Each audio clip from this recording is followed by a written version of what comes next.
I often camp on public land.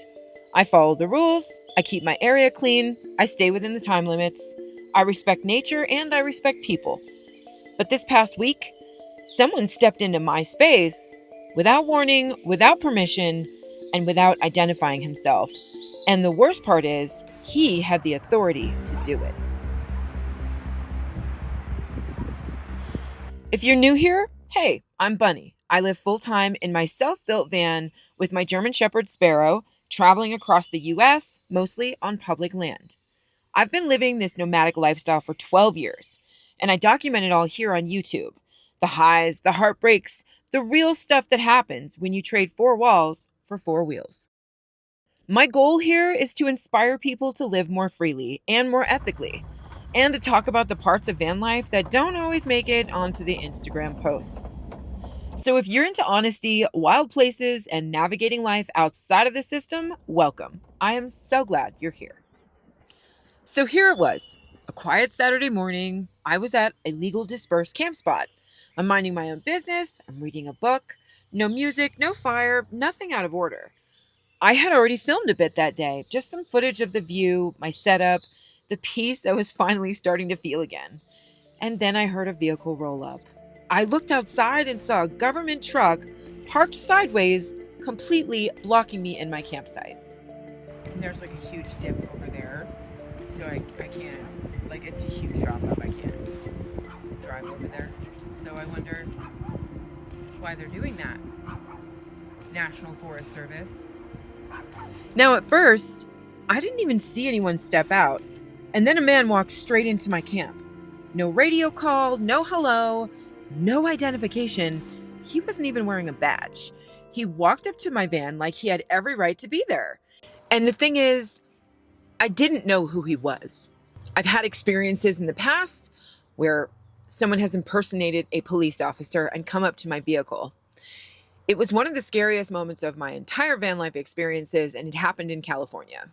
So, maybe I'm a little traumatized, but I'm going to play it safe over sorry any day. At the point you're about to see in this video, I had already said, "Can I help you? Can I help you? Can I help you?" And he completely ignored me. He just kept approaching my van. Now, let me pose this to you. I'm a single woman, I'm out in the woods, and someone who doesn't want to identify himself or say anything to me while he's approaching my van in my private campsite decides it's totally okay to just waltz right into my campsite. What if I was pooping? What if I was sleeping? What if I was changing my clothes? That's not okay. It's not okay for anyone to just walk into your campsite unless there's something horribly wrong, like you have a fire going when there's a fire ban, or you're playing loud music after certain quiet times, or your dog is off leash and it's running around causing a havoc. But none of that was happening. I know there's some of you who are going to be like, "Oh my God, it's free camping," but I don't care. It's first come, first serve. These aren't shared campsites. As you can clearly see in the video, they're treed around and they are one person. If I came with a group of people, then I came with a group of people, but you don't enter somebody else's campsite. There are poles there that actually state I was in campsite number 5. They are numbered, and this was my campsite because I arrived there first. I knew the rules. I knew the regulations. I had 7 days and I had only been there for 3. So I was irritated, but I still tried to remain as calm as possible. And when he kept approaching my van and asking me if I knew the rules, and I said yes, and then he proceeded to lecture them to me, I said, "Enough.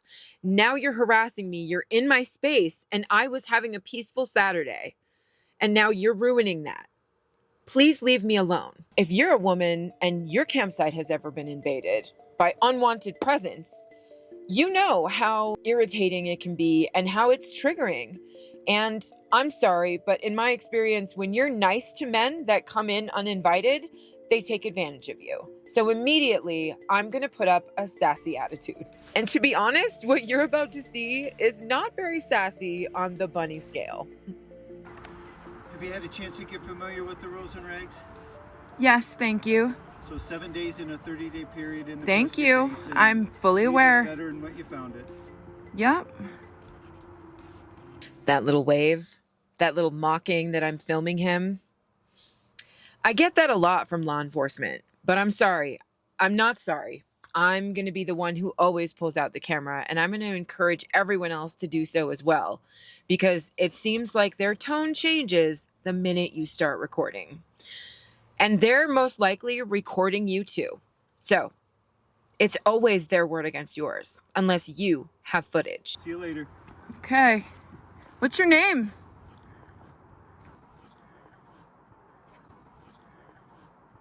You're not going to tell me your name? You're driving an official vehicle. I've got your face, and now you're not going to tell me your name. So was he a ranger? Maybe. Was he just some man in uniform who knew solo women live out here?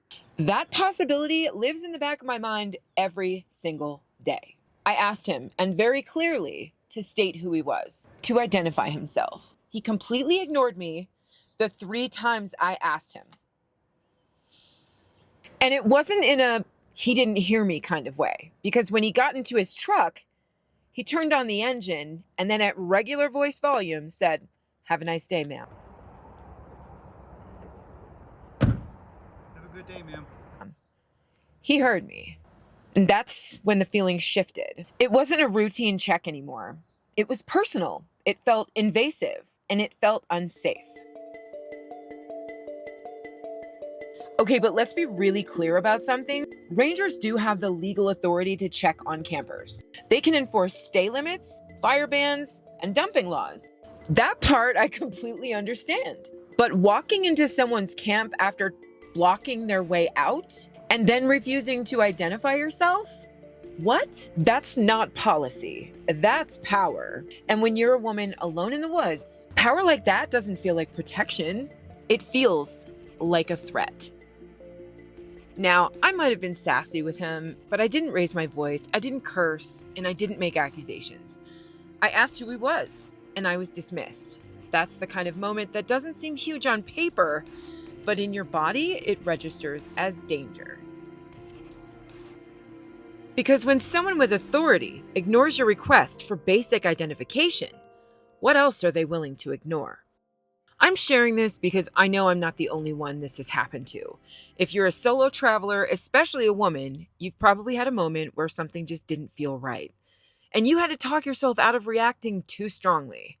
This was one of those moments, and I didn't freeze. I filmed. I recorded, because I've learned the hard way that sometimes that's the only power you have. There are people online that will call me dramatic for this. Call me paranoid. Call me a Karen. But recording isn't about being dramatic. It's about having proof, because so often women don't get believed, especially when we say something that made us feel unsafe, especially when the person who made us feel that way has a badge or a uniform.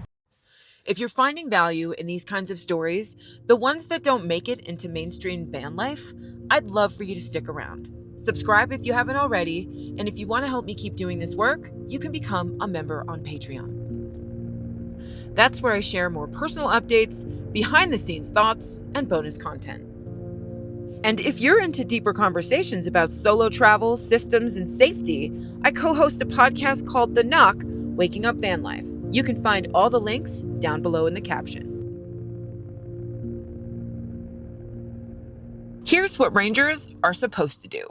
They're supposed to clearly identify themselves. They're supposed to explain why they're there. And they're supposed to act with professionalism, especially around solo campers. They're not supposed to block people in, enter without a cause, or ignore requests for a name. Those are protocols. Those are boundaries, and they matter. And he crossed them. It didn't stop there, however, because later that day, another man drove into my camp.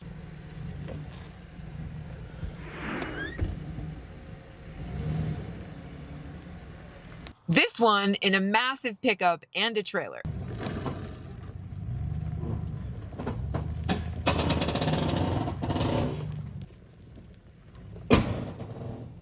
Now listen, I get it. He was turning around, and it's not an easy feat. But when he came in, he hit the pole that said what campsite number I was at.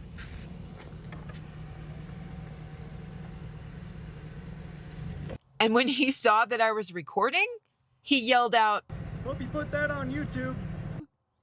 he said it like it was a joke to him, like being filmed was somehow more offensive than driving into someone's campsite uninvited.